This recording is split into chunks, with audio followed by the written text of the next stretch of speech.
think when we parted, there was we had started on the House of the Rising Sun. I did a little bit of Norwegian Wood, the Beatles song. The Beatles song. I'm amazed. I'm amazed how many people haven't heard Beatles songs. You know.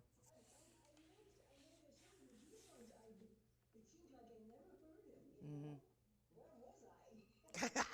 I can't say.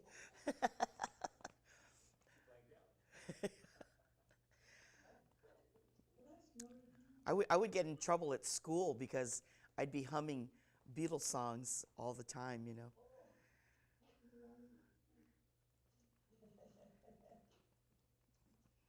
I always enjoyed their stuff.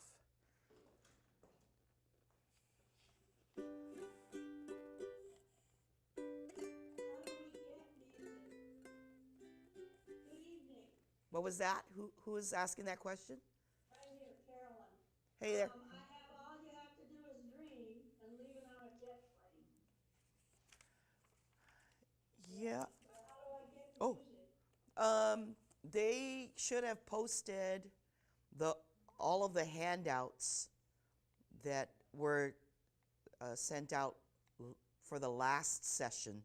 There are no new handouts, and all I have to do is dream is one, and then the very leaving on a jet plane. There was she'll be coming around the mountain, and there's I could follow you on coming around the mountain. I played that in my class. okay, and then there was on and on. No, I don't have any of those. Leaving on a jet plane. He's got the whole world in his hand. Maybe that one too. And then there was Yellow Submarine as well. House of the Rising Sun was the focus of the last two sessions because of the 6/8 time on them. That along with Norwegian Wood. So, and also on that the last session, this is the sheet that I provided everybody, the ukulele cheat sheet for I still have no problem doing the bar chords, you know. My finger just doesn't want to cover more than 2 strings. right. Well, we could talk about that too because I'm a very firm believer in playing less or touching as few strings as you possibly can, because in order for you to create a chord, yeah, you only need 2 notes. You know, you need 2 disparate notes or 2 notes that are not the same in order to create a harmony. But on our ukuleles, you have the potential to create 7, I believe the number is 7 different kinds of harmonies if you just took 2 notes at a time. Okay, that would be, you know, if we just looked at the chord C, right? So we've got strings 4 and 3, 3 and 2, 2 and 1. There's also 1 and 3. There's 4 and 2, and 4 and 1. All right, so right there you have 7 different intonations, what we would call our intonations. So that means under your fingers, underneath your chords, by playing fewer notes than an entire strum, which is what most people do when they start playing, is they just strum and strum and strum and strum. So you got 4 notes that are ringing out all together instead of 2 strings, potentially 3 strings, depending on your skill level. 2 strings creating harmony. So here's a G and a C. Here's a C and an E.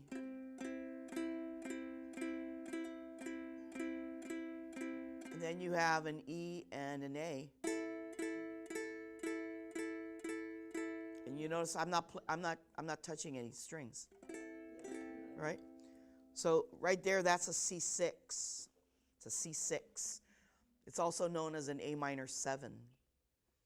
Okay, so these are the harmonies that are underneath your fingers, whether you're strumming or whether you're just looking at it in terms of the chord shape. Bring them together, and you've got a much broader palette of sounds that you can create. So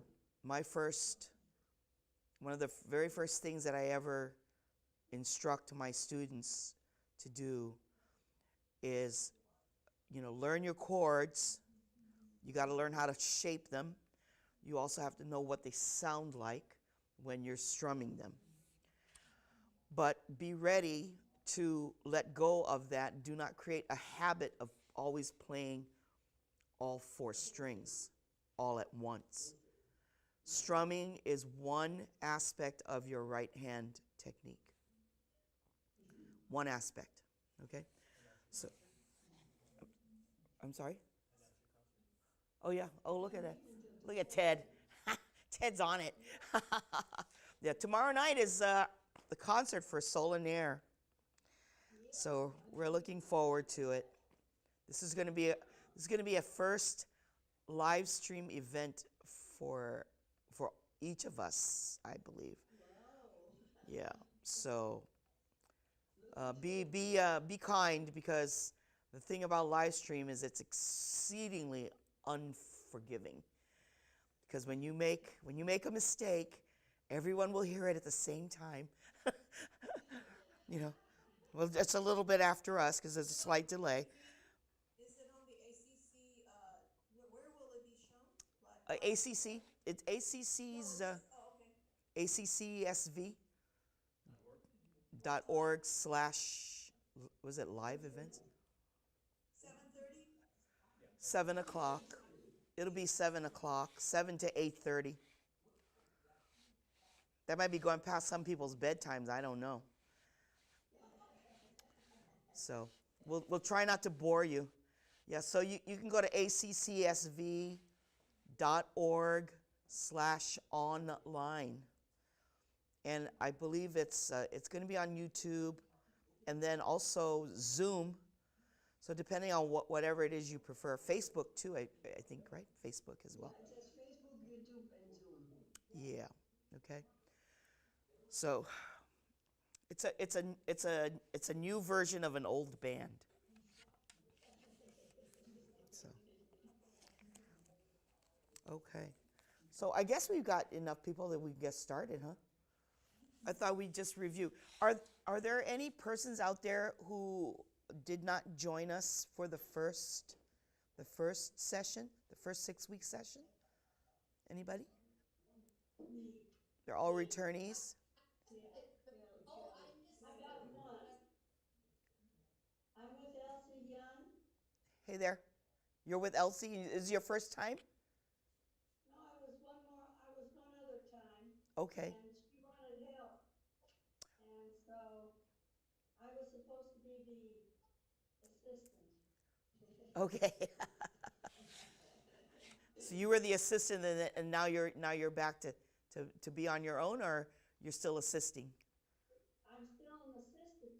She's the one that says the lessons tonight. Okay. I just went over and took her something. Okay, very good. She wrote it all out for me. I don't know where she is. Okay. I'm here. Is she paying you for your services? Oh no, we're buddies. Oh, that's good. That's good. We played with Patty in the UCC group. Oh, I see. Okay. All right, very good. All right, so I thought we'd go over this sheet here. This one right here. The ukulele cheat sheet. Everybody got theirs? Because most of what we were covering were, songs in the key of C, I think. Because that's usually where everybody begins anyway, so.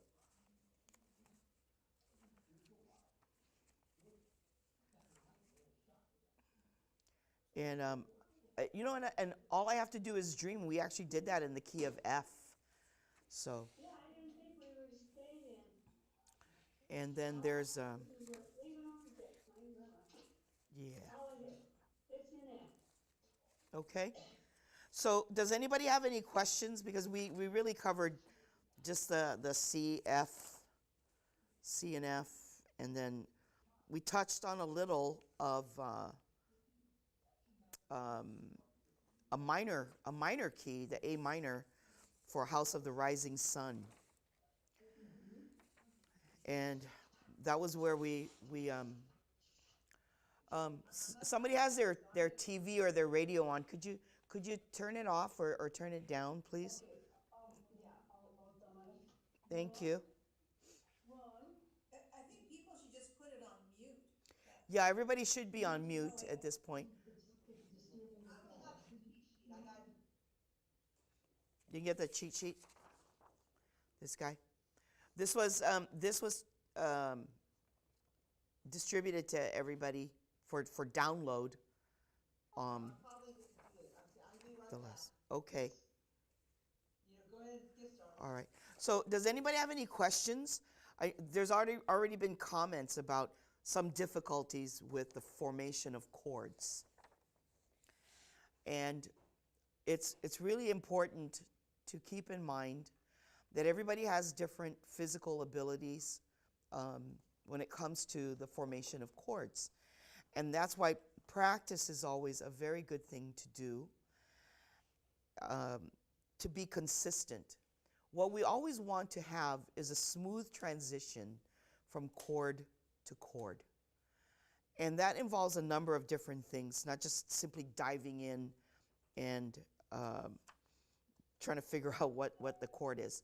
You've got a bunch of different resources. You've got something like this that tells you basically what the forms are, what we would call forms with your left hand. There's also the term called grip. What's the grip for that chord? Piano players use that term, grip. All right, and then there's something like this that you see on a written piece of paper.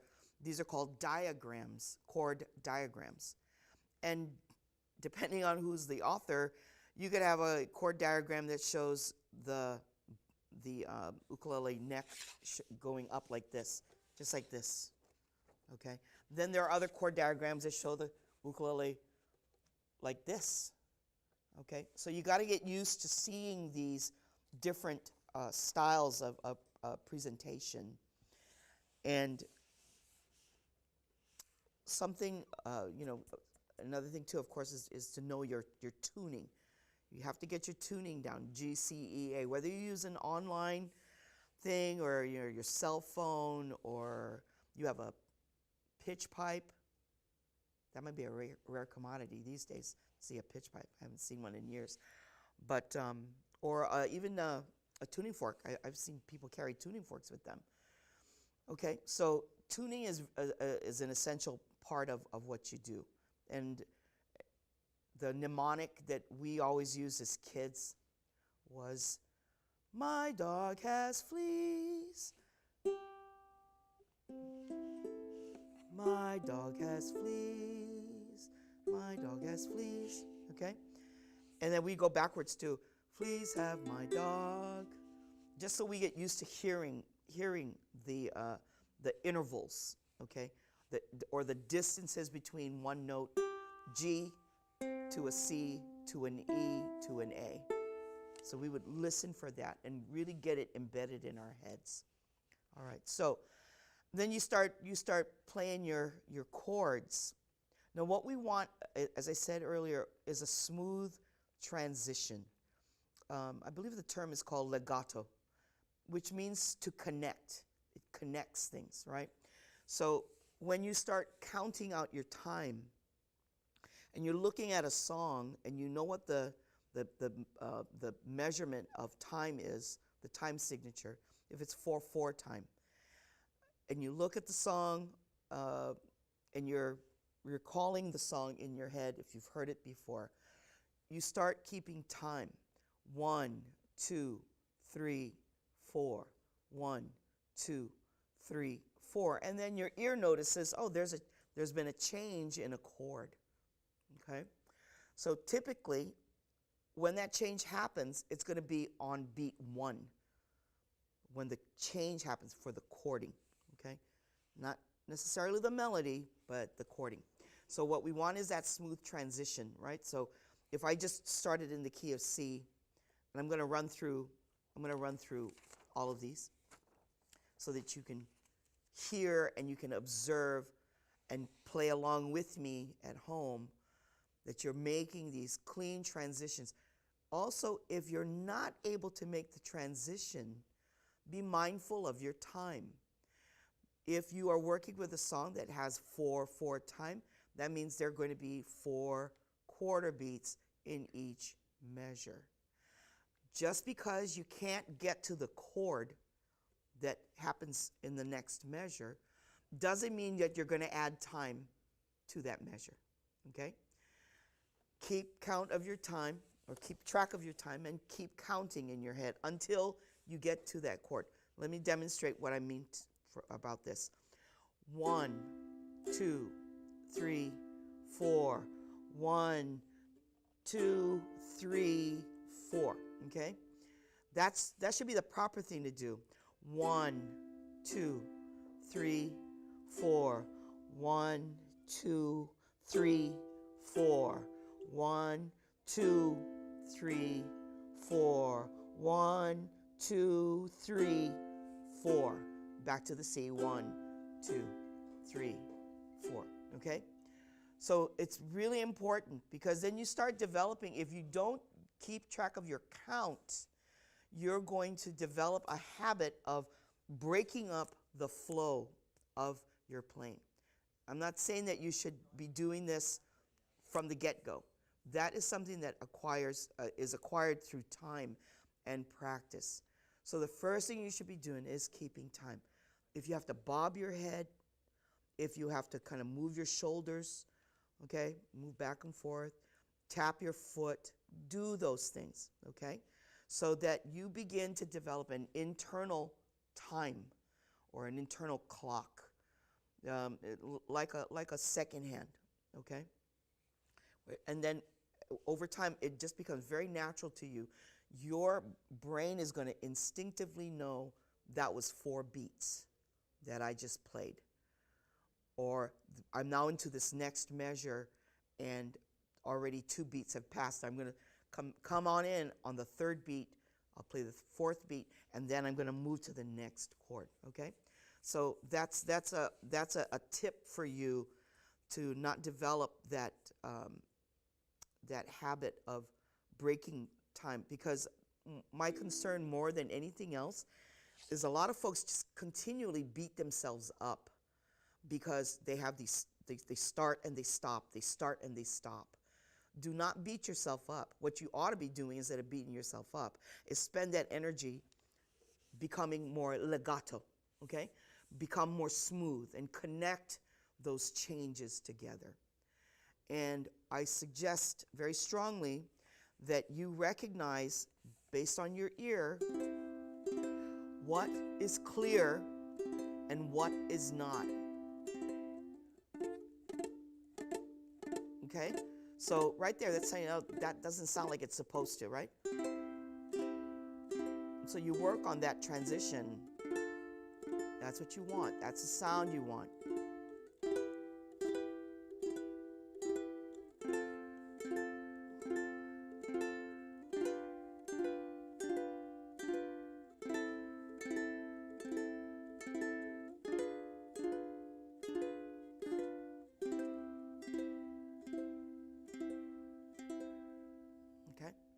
So you want legato, all right? Okay. So who amongst you has difficulty playing what we would call bar chords, where you may have to use your index finger, right, to take the place of the nut, this guy right here. This guy right here, okay, which is basically what we call a 0 fret. It's a 0 fret, okay? So in order to create a bar chord, you do have to adapt these 3 fingers to do what these 3 fingers normally would do, okay? For beginners, this is that zone that you're going to be in, frets 0, 1, 2, and 3. This is what I would call zone 1. Zone 2 is going to be frets 3, 4, and 5. Zone 3 is frets 5, 6, and 7.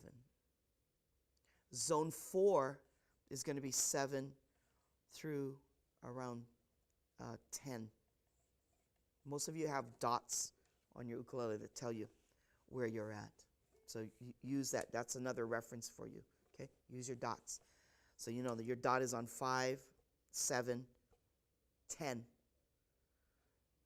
12 is the octave. Okay? So these are zones. Do they cross over? Sure they do. They have to, because of the way that our instruments are tuned. So when you begin, usually you're going to be playing in zone 1 right here. But if you wanted to play an E minor, now you've just moved into zone 2. Okay? So they do overlap. They do overlap. And it's proof positive that yes, you can play above zone 1. You can go past zone 1. Right? You can. If you had to play an E is one of the most difficult chords to play, and that's this guy right here. Right? That's taking, I'm able to play an E, taking my middle finger and placing that on strings 4 and 3 at the same time, using that, the uppermost knuckle, or joint, I should say, the uppermost joint of my finger, and placing that on these 2 strings, and then following up with my ring finger on string 2, fret 4, and then using my index finger to create what we would call the bar. This is the bar right here, right there, okay? Right, so that takes time. This is a zone 2 chord, and it's the first time that it occurs, this major chord. It's different from the others, okay? And you notice it's not part of this group. It's not part of this group here, because we ukulele players actually rarely play songs that are in the key of E. However, if you wanted to play with people who play guitar, you're going to find that guitar players often, very often, will play and sing songs in the key of E. So it's a good idea to learn chords in the key of E. Some people have asked me, do I recommend using a capo? Very honestly, I'll have to tell you, no. Doesn't mean I don't have any, because I do, mostly to hand them out to people who insist on using them. But I don't use a capo, because you should be learning how to play all these chord forms on all the zones, But you know, that takes time. I've been playing too long to not know that already. Okay, so you can get there too with lots of practice and study. Okay, so when it comes to bar chording, using these 3 fingers, you have to think very differently. Yet at the same time, you have to be connected to what's happening here, okay? The thumb, we've covered a lot about the thumb. What is happening behind the ukulele is absolutely essential to the success of your playing. If you cannot get your chord forms to sound whole, like this, okay? Instead of, it's probably because your thumb is not exerting enough pressure on the back of your ukulele to help your hand.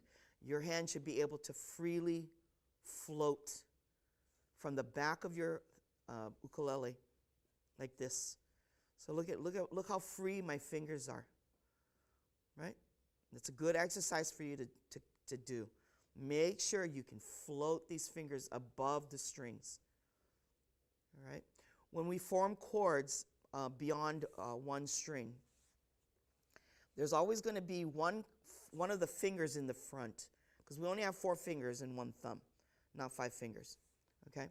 So one of these fingers is going to become the partner to the thumb in the back, one of them, okay? In most cases, in this zone 1 area here, in most cases, that dominant finger in the front is the index finger, okay? So the strength of the bond between the thumb and the index finger is very vital, because you notice form an F,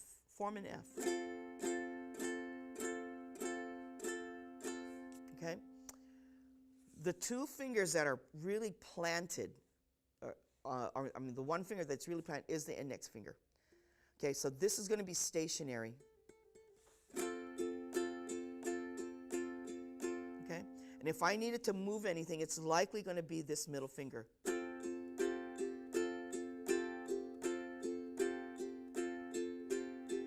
So here I'm just lifting it off. And the index finger doesn't move.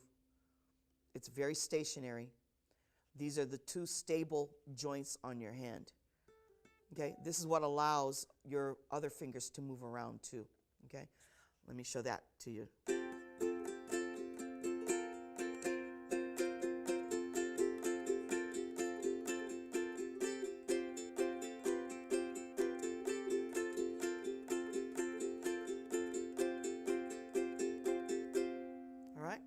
So that's why the stability of the dominant finger in the front and the thumb, very important things, okay? And you should not be afraid to explore what is underneath your fingers. You saw what I just did. I lifted up my middle finger. I put it back down. I lifted up my pinky after I put it down. Can you hear that? I don't know if anybody can hear that. You can actually effect sounds with your fingers moving off and on your strings, okay? So don't be afraid to do that. This is another exercise that you can do as well, okay? Just to strengthen your fingers. Look, I'm lifting up both fingers, and I'm planting them back onto their form. This is a training for your fingers. You are literally instructing your fingers to return back to their position, okay? Try doing that without looking. Use this technique to listen and hear what's happening underneath your fingers, okay? So here's an F. What happens if we do a G, G7? Do the same thing here too. Okay? That's helping you to make those transitions.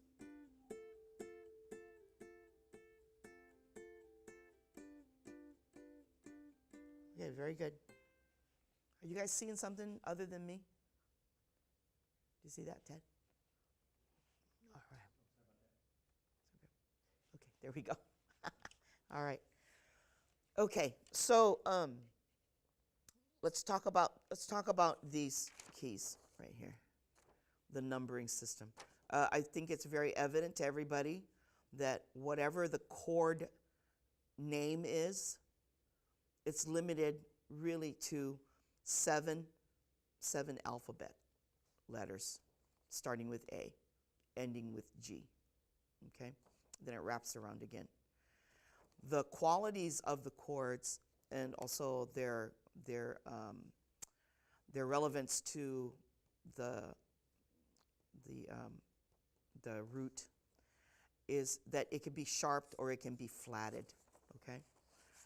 The character of the chord is described as whether it's a major, which we don't identify except with in conjunction with other qualities. So a major chord is simply identified with the alpha. Minor chords, which are the dark sounding chords, the darker ones, they have the lowercase m, okay? The 5, you notice, the 5 is a major chord, but we often play the 5 as a 7th chord, 7th, okay? And that's because we want to hear this chord, the 5, more than any of these other chords in a progression, will always cause our ears to want to hear it resolve back to its key or the tonic, okay? We'll always want it. We're completely dissatisfied if we don't hear it go back to the 1. It leaves us suspended, okay? So this is a major chord, but it's called a dominant 7. You will hear that term also. Play the dominant 7th. Play the dominant 7 chord, or the dominant chord. The dominant chord is the 5. Okay? So something to remember.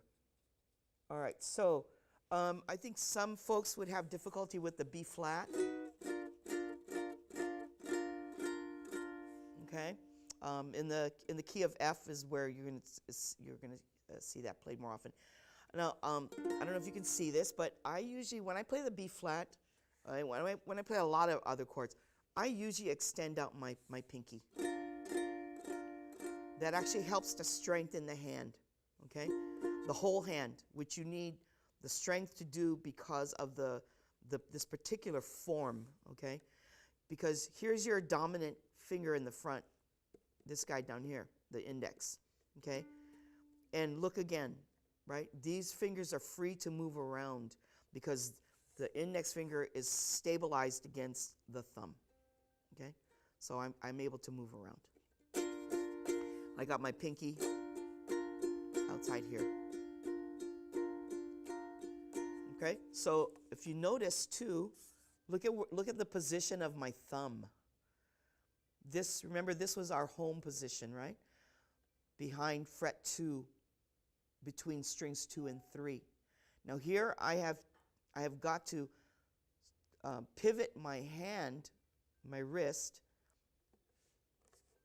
so that my thumb is now actually facing or addressing more the nut this way in the back.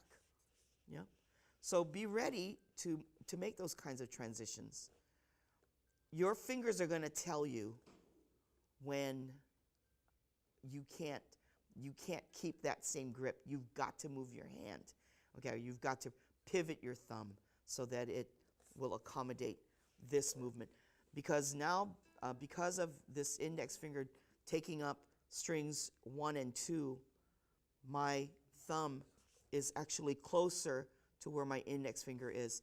Now it's moved a little bit over to really sitting between fret 1 and 2. When I return, I'm back to 2 and 3 in the back. Okay, so that's one way to do this. Somebody was saying that they can't form the entire chord. Now, as you're learning something like a B flat, same thing with a D, but more a B flat than anything else. D7 is another one too that poses some difficulties. But train your fingers. Just do this kind of a strengthening, okay? Do that kind of strengthening. And strum those 2 strings so that you get used to hearing it. Then add the finger that needs to go onto string 3.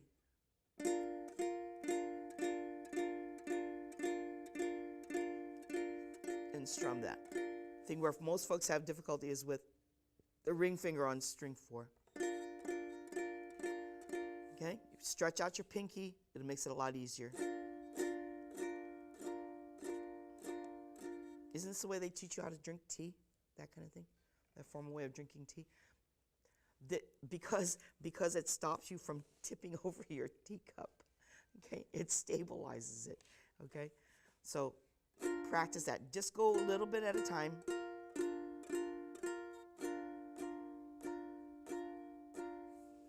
I'm going to tell you a cheat as well. Okay? I didn't tell you the cheat in the last session because I thought I'd wait till now. You can substitute a B flat with a G minor 7. This is not on your, it's not on your cheat sheet. This is not a true cheat sheet because I'm going to teach you this cheat right now. Okay. If you can't get your ring finger up there on fret 3, string 4, well, give yourself a little break and just play the index finger on strings 1 and 2, fret 1, and your middle finger on fret 2, string 3. This chord is called a G minor 7. G minor 7. So it acts as a substitute for a B flat.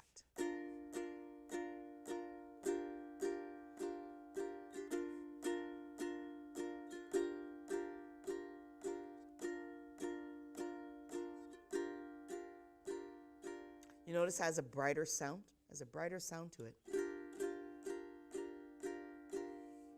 But you notice in your sheet, you do have a G minor here. Right? You have a G minor. So a G minor 7 can be played in place of a B flat without affecting your song too much.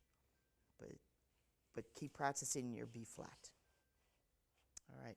Another chord that folks have identified as difficult is a B minor, which you're going to see in the key of G as well as A. You're going to see that.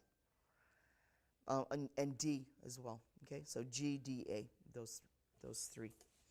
All right, so when it comes to barring for a B minor, different people do different things. I usually bar fret 2, strings 1, 2, and 3.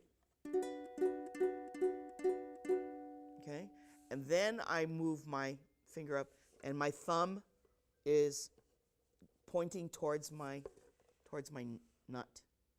Okay, it's not straight up like this, because if I made it straight up, look at the orientation of my finger in the front. If I made it straight up, my finger is slanted. This finger is now pointing this way. And what you want, of course, is for it to be straight up. Okay? It needs to be vertical. So to accommodate that, you move the thumb. The thumb goes in the opposite direction. That will stabilize your finger. Some people have smaller fingers, so they'll have a more difficult time, and they may actually benefit from fretting the entire fret 2, okay? And really pushing down between the thumb and the finger. Now you notice something, that the thumb does not have to be so slanted, so much on the diagonal when you bar all of fret 2. Okay? All right, so then taking up your ring finger here to fret 4, string 4. Okay, again, the pressure is between this primary finger and the thumb. Stretch out your pinky. That is going to help you strengthen your grip. I know, Ted. You can't get to my phone. Okay. One of the other things that I do as well is I can take my middle finger, and I can actually assist my index finger just a little bit by putting pressure on that index finger with my middle finger. Okay? So it's just like, it kind of looks like this. I don't know if you could see that. So you see how this finger is sitting right on the side of the primary finger here, the index, sitting right there on the side. But it's still kind of on it, and it can put some pressure on that fingering. Okay, so that's using three fingers, but really only employing two of them.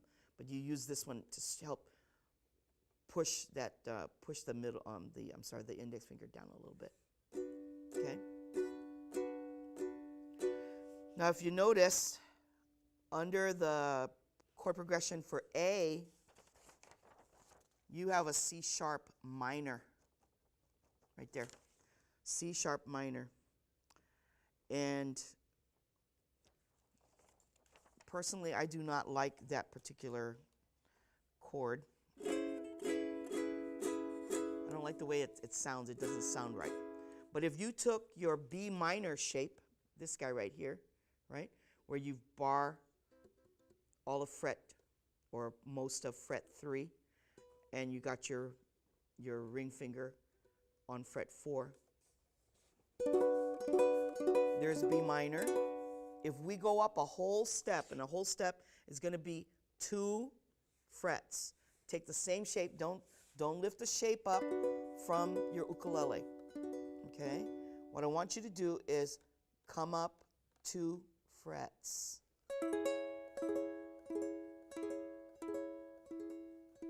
That's a C sharp minor. C sharp minor.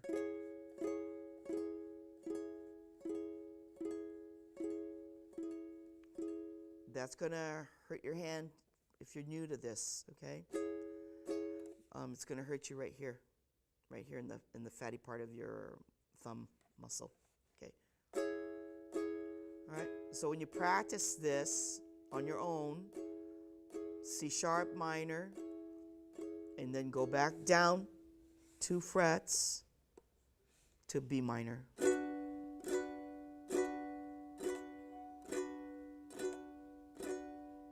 Go up 2 frets to C sharp minor again.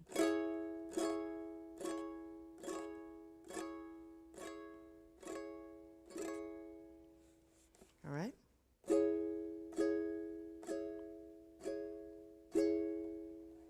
All right. Yeah, I think that's about it. I think those are probably the most difficult ones that people will encounter for new chords. Okay. Any questions about these chord shapes? You know, they do take practice. And fortunately, for most of these chord shapes, they do tell you what numbered finger you have to place on what string. Okay, that's what those numbers in the circles are. They're telling you what finger to put down on that chord. Okay. I'm sorry, I lost. Yes. You go from B minor. Yeah. And you're going to go B minor, and then you get a substitution of C sharp minor. Yeah. That this particular form is actually a C sharp minor 7. Okay, it's a C sharp minor 7. But the logic when it comes to chord shapes is they're all very, very similar. So a B minor is simply followed by a C sharp minor. C sharp minor, okay? Yep. Yep, you take the same shape and you move it up 2 frets. Okay? Good, okay.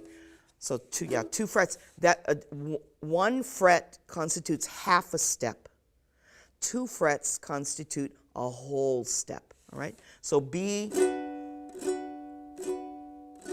to C sharp minor. There's a bunch of other cheats too, but we're not going to get to them yet. It's later. We have a lot of work to do first, okay? Okay, very good. All right. So, one of the other things too I want to point out is that you notice that the chords, the keys share a lot of the same chords. C has in common with an F, a D minor, right? Besides the F, of course. It has an A minor, right there. A minor for the C, A minor for the F. And of course it has a C. So they're crossing each other. Yeah? So D minor, A minor, and then one another. When we look at F and a G, they have in common an A minor. They also have in common C's. Okay? And then we've got, now let's look at G and a D. G has a D. D has a G.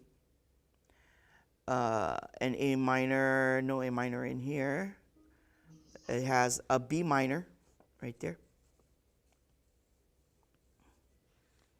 And E minor. So when you're learning your chords, you're actually learning the chords that belong in other keys as well. Okay? Let's look at A. A has in common the D, right? And the D has in common the A. We have a B minor here. There's your B minor.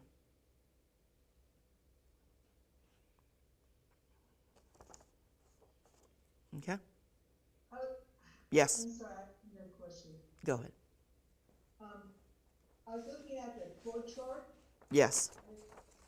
like the F minor 7 and the G flat minor 7. You know, do you like put the index finger on the first one and then Are you're not talking about the chord, the cheat sheet, are you? no? Yeah, you're talking about the other chord. Yeah, I was looking at them. Yeah. The practice in them has hard time now to do that. Yeah. Is that like that? I put my index finger on there and I doubled it and then I use my ring finger and my fourth finger, right? Yeah. Yeah. Yeah. So I go up another one's gonna make the G minor 7. Right. Or G flat minor. Like G that. flat. Right. Yeah. Yeah. Okay. That's it. See, but you see how important that index finger becomes? You know, it takes the place of this. You know, you can't move this, so you have to now, complement your movements accordingly. Okay.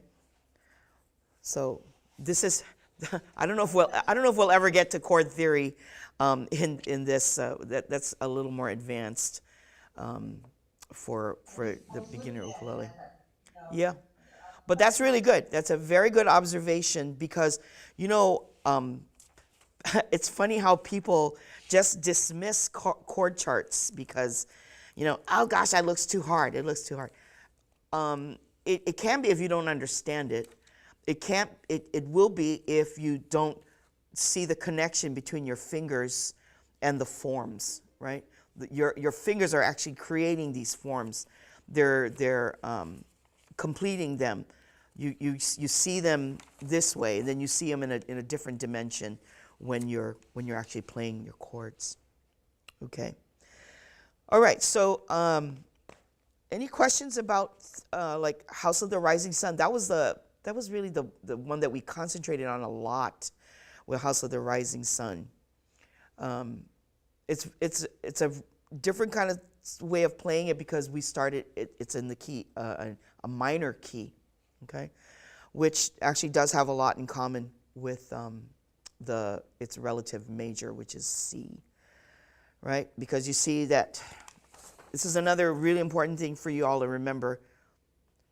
The 1 and the 6, they have a very strong relationship to each other, okay?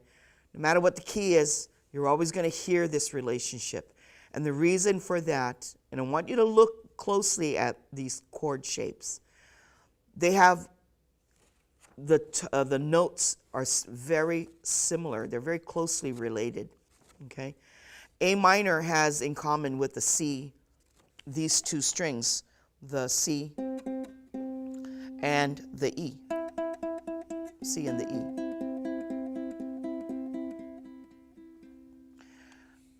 Take a look at F.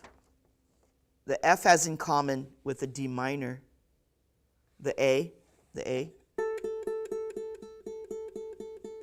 happens 2 times, and then the F also. That's this guy right here.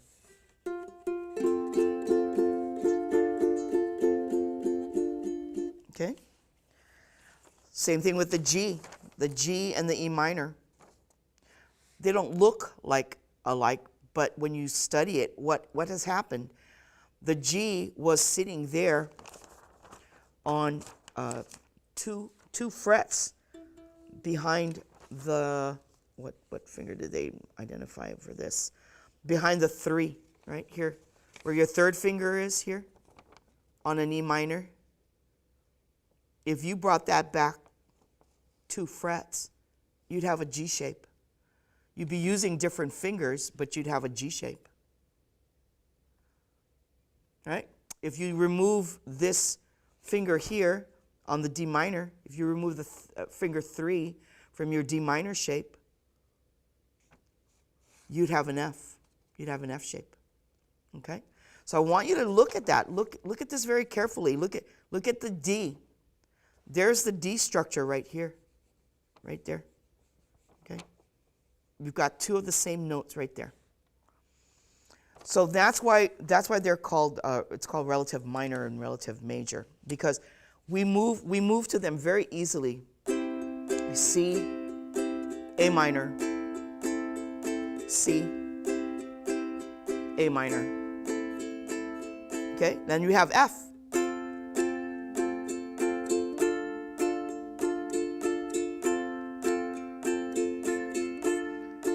Okay, and then G.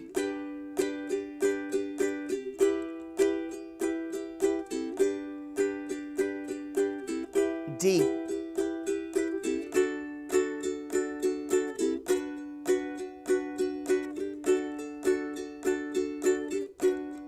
A to F sharp minor.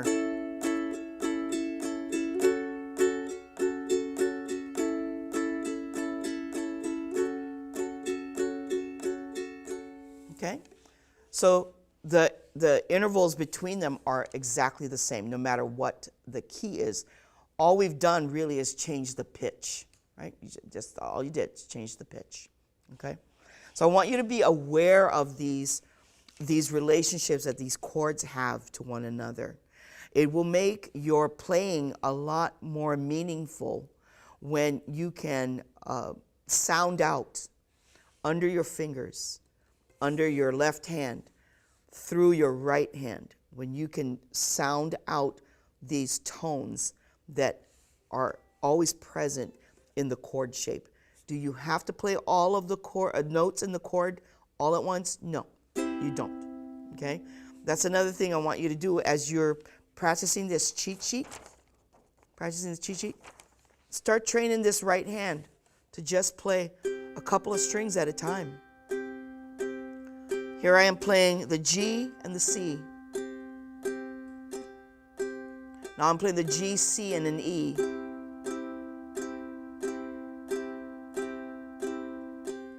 Now I'm going to play all 4. Okay?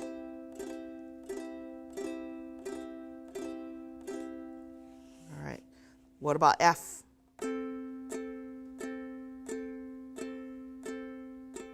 F is going to be an A, a C, and now let's add the F in it. Okay? So you hear the harmony? There's the harmony there. harmony of these three notes.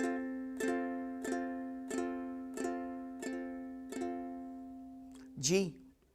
G will be the G here, the D. Let's add another G. Very little change. So this is a chord that will benefit from having a third tone added. That would be the B down here. Okay? So you can create these beautiful harmonies and textures in your playing by strumming less, by playing less. So that way you can hear the harmonies a little better. All right? I think our next session next week, we'll cover House of the Rising Sun real quick, Norwegian Wood, and then move into She'll Be Coming Around the Mountain, and that's going to be in the key of G. That's kind of a different key for us, yeah. And then. And do you guys want to do On and On first, or do you want, what was the other one? You know, the other one that I wanted to bring was, Leaving on a Jet Plane. That's always a good one. Yeah, Leaving on a Jet Plane. You'd prefer that one over On and On? So just let me know. Just email me, that kind of stuff, okay? All right, so, and then Yellow Submarine, that's another Beatles song, but that's kind of a hard sell, I think, that one, okay? We've talked about 6/8 songs, so next week we'll cover that 6/8. And then I wanted to, after we're done reviewing all these songs, I thought it would be a good idea to step back a little bit and then work on 3/4 time, waltz time. And one of the best songs, I think, for that is the Tennessee Waltz. That's an old favorite. But I have to ask a favor of anybody who wants to volunteer to lead the group in this song, because no matter what key I've tried to sing this song in, it's so way out of my range, because you have to kind of, be low, and then you kind of have to go up, when they start hitting that chorus. So if anybody wants to volunteer to lead that would be really cool. Okay, so I'm only going to be providing one more handout for next week, and that's going to be Tennessee Waltz. Okay, if anybody is absent of their handouts, let Ted know, I think. Yeah. Put the link on the okay. Chat box. Oh, okay, good. Ted has put the link to all of the handouts in the chat box. So anything that you're missing, you'll be able to cover that there. Okay? Also, what you call the cheat sheet? Yes. Has a different name on the document in the chat box. Oh, okay. The chat box is called Chord Progressions for CFGD. Okay, all right. So, all right. Okay. C. Was that you, Evie, asking? Yeah. Okay. I can provide it in two keys, C and G. So whichever one's easiest for you. Or else you can tell me what. Does that mean you're volunteering, Evie? Okay, cool. Good. Good girl. You tell me what key you want it in, and I'll get it for you, okay? If you want it in D, A, F, that's cool, because it's ready for you. Okay? All right. So the thing that I kept calling the ukulele cheat sheet in the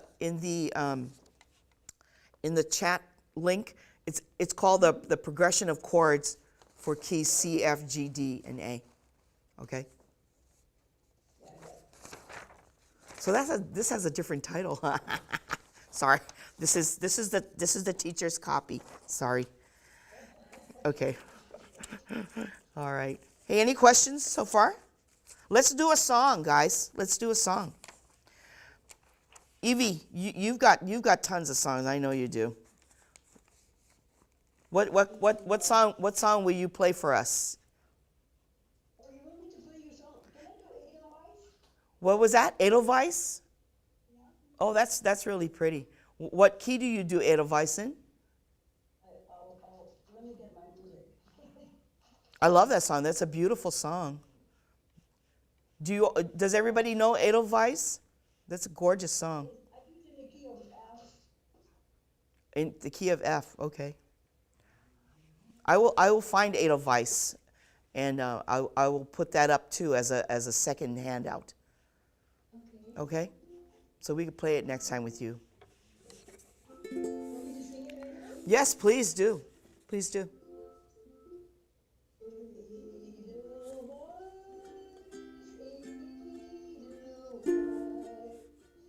F, D minor, B flat, C7, F,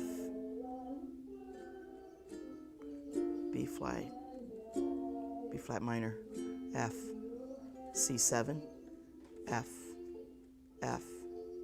C7, 7, and F, B flat, G7, C7, F, B flat minor, F, C7, F. Lovely. Thank you, Evie. I love that song. It's such a gorgeous song. Who has not seen Sound of Music, the original Sound of Music? Yeah? Yeah. I remember as a little kid seeing that movie. We all went down to the Waikiki Theater, and we were actually the last ones to get in, and we all got in except for my mom. She's the only one. So she had to sit outside with all these people who couldn't get in also, but they had to wait for their families too. So she never got to see it except when we rented the DVD. That was the first time she saw it, many, many, many years later. But yes, that particular movie is just full of lovely songs. Another one too is Mary Poppins, right? Mary Poppins had some really cool songs. You know, one of my favorite songs is My Favorite Things. And I have heard people slaughter that song. Whew. You ever listen to punk music? You ever listen to punk music? Da, da, da, da, da, da, da, people running around stage. I was stunned to see these young people running around the stage, running into each other, running into the audience, and they were singing My Favorite Things. It was just so bizarre. I don't think the writers would have really appreciated that too much. Okay, but yeah, I'll have Tennessee Waltz, and then whatever key you want, Evie, and then Edelweiss. That would be very pretty. That'd be very nice. Okay, and any other suggestions you all have, please don't hesitate to share that with me. And this is supposed to be participatory, and it's really too bad that we can't all hear one another. It's really too bad. But There's a good voice to it. Could I have this dance? oh yeah, that's a good one. That's a nice voice. Yeah, and if anybody has the gumption to get up and put me on mute so that you can lead a song like Evie does, please don't hesitate. Please don't hesitate. Okay? That'll be fun to share. Some people are shaking their heads like, heck no, won't do it. You never know. Okay. All right, well, everybody have a great evening. I hope you'll join us tomorrow night for the Solanaire concert. It'll be our first, so it'll be really nice to see some friendly faces on whatever monitors they're going to have for us. There may be some people that you recognize here too. From anybody ever participate in River City Ukulele group? out of the Strum Shop. Anybody go to the Strum Shop in Roseville? Go the first Saturday. Yeah, remember they always had that the first Saturday thing, and so Tina Smith, who is one of the leaders for River City Ukuleles, is going to be playing the keyboards. Her husband is Phil, and he's on bass, and I'm sure he'll be a very familiar face to many of you as well. So, okay. Carla, Yes. on the ACC newspaper, Yes. your calendar for March 11th is for 4 to 5 p.m. Oh, okay. I'll let, Is it 7 to 8? We moved it. yeah, it has been moved to 7 o'clock to 8:30, 7 o'clock to 8:30. And we also will be welcoming any questions that you have of the band. So, you know, that gives us a needed break every once in a while from excessive singing or excessive playing, depending on how you look at it. So, any questions that you have, you know, please feel free to you know, send something in the chat if you're looking on Zoom. And I believe YouTube live stream also gives you an opportunity to make a comment as well. Okay? So you got any questions, don't hesitate to ask them. Nothing personal though, okay? Because my mom is going to be watching, and I'm not going to be able to deal with that very well if I go home and she's going to, you know, you shouldn't have said that. Okay, so. You send me the Tennessee also in the key of C?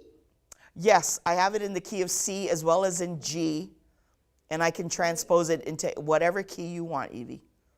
But send me in the key of C, and I can transpose it if I need to. Okay, all right, very good. I will do that. Thank you very much. Appreciate it. Okay, everybody, have a great evening. Have a great rest of the week, okay? And then hopefully we'll see you tomorrow night. Okay, thank you. Good night.